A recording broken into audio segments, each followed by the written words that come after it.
Hey everyone, it's your professional sarcastic man and seeker of attention, Chris here, back with another review.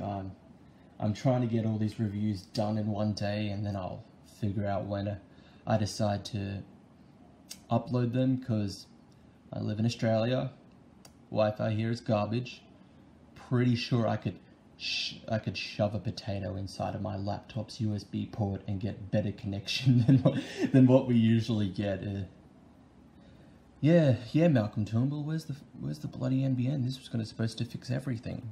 It hasn't, it's still the same. But anyway, I'm here with a review for Batman Detective Comics number 974. Start of the kind of a filler in between. So the previous story arc had Clayface going out of control, becoming a monster again. And it starts up with this really just sad scene between Cassandra and Clayface. That's one of the best parts I've liked about this recent, about just Detective Comics between Cassandra and Clayface, because they kind of had a connection to one another. Like Clayface a monster, Cassandra kind of been raised as an assassin, so kind of a monster herself.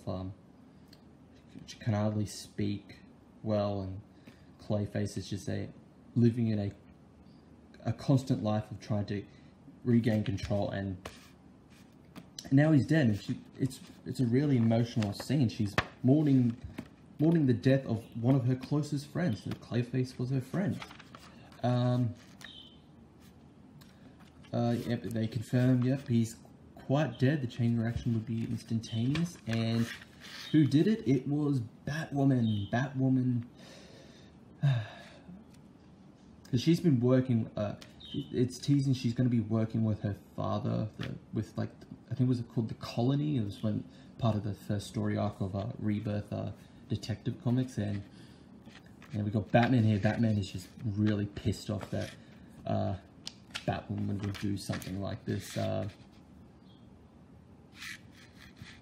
especially she wants to get like, oh wait, you don't know what I had to do. And it's like, how could you, Kate?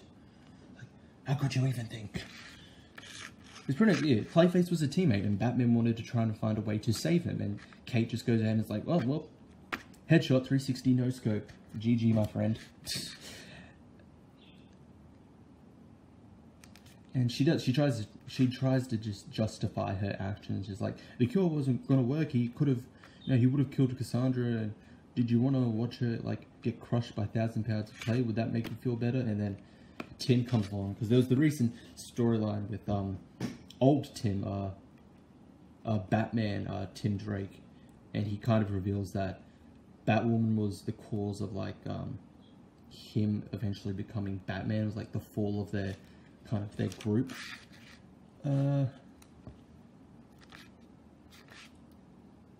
And he even states, I didn't believe him. The version of me from the future didn't believe you could do something like this. So what are you going to try and do? Try to kill me too? And she still tries to justify, like, oh, you tried all these other ways, it didn't work, but I had to take drastic steps to stop Clayface. And just Cassandra tries to go nuts in her, we keep going forward, and then Clayface's old girlfriend or whatever, she gets cured as well, and the doctor who does it is just yeah, don't mess up your life again, because Clayface kind of died for this, and I'm doing it for him. He caused you to become a monster, and he died trying not to be a monster, and he wanted to actually repent and ask for forgiveness for what he did to you. So don't try and mess up your life again, because that'd just be a waste of his death. Keep going forward. Looks like they're taking a tip from the CW TV series. No one can be happy. No one can be in a relationship. I like to call it the Supergirl relationship conundrum. No, conundrum. The problem. You know, if you've watched Supergirl spent majority of season 1 liking Jimmy Olsen. They hook up together at the start of the season. At the end of the season, the start of season 2, they break up, and then she spends the majority of the season developing feelings for Mon-El. He leaves because Earth is polluted by lead, which is toxic to Daxamites. And then he comes back in the new season. I think he's like, oh yeah, I'm married to Saturn Girl. She's like, it's like, no, heroes can't get a break. Like, like, just focus less on the relationships. No one cares. Unless it's a really good, like, well-founded relationship. So, like, Superman and Lois, like, Green Arrow and, like, Black Canary. In the comics, Arrow had their chance and they squandered it. And it kind of cements the whole, like, this scene kind of cements the whole, Tim, there's always been, I think I've seen fans kind of debate that out of all of them, Tim would make the perfect Batman. But he doesn't want to be Batman. And he even says every day it feels more and more like he was right. He's referring to his future self, I think. That Batman is a curse and one I'm never going to escape. So Clayface has died, Batwoman's kind of betrayed them, and Stephanie has left him because Tim just wants to focus all on his work. And Stephanie kind of she doesn't want that, to just focus all of his life on being Red Robin. So he just kind of accepts now that, like, oh, I'm eventually going to become him. I'm going to become future Batman, which I don't want. Keep going forward, and then Kate's kind of recovering. Her dad's like, oh, you did me proud. You killed that monster.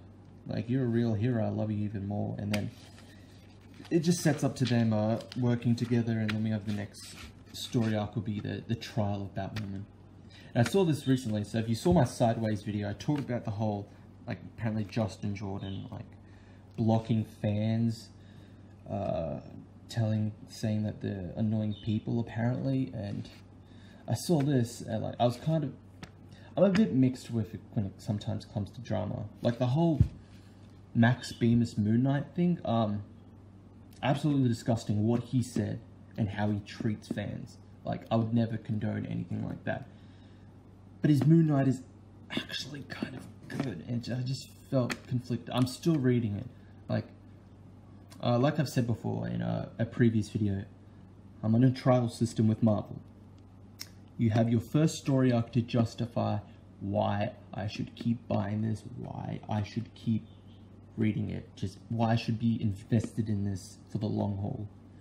If you can't do that, like if I find it boring, or more and more the writers or artists or whatever on it are just being terrible people, like if it just gets worse and worse and worse, it's like, okay, I'm just not gonna read it anymore.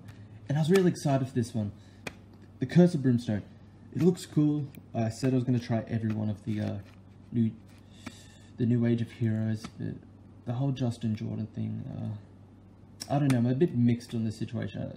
Like I said, I'm not blocked by him, but I can't really condone, like, the stuff he says. I don't know. I'm gonna try everything. Like, this trial thing is mainly for Marvel, but it goes for everything I read. Everything's on a trial, like, so it's just, yeah, that's it. So that's Detective Comics number 974. Tinian's been on a roll with Detective Comics. I'm not just saying that just because I like Batman, but I've really enjoyed Tinian's work with Detective Comics.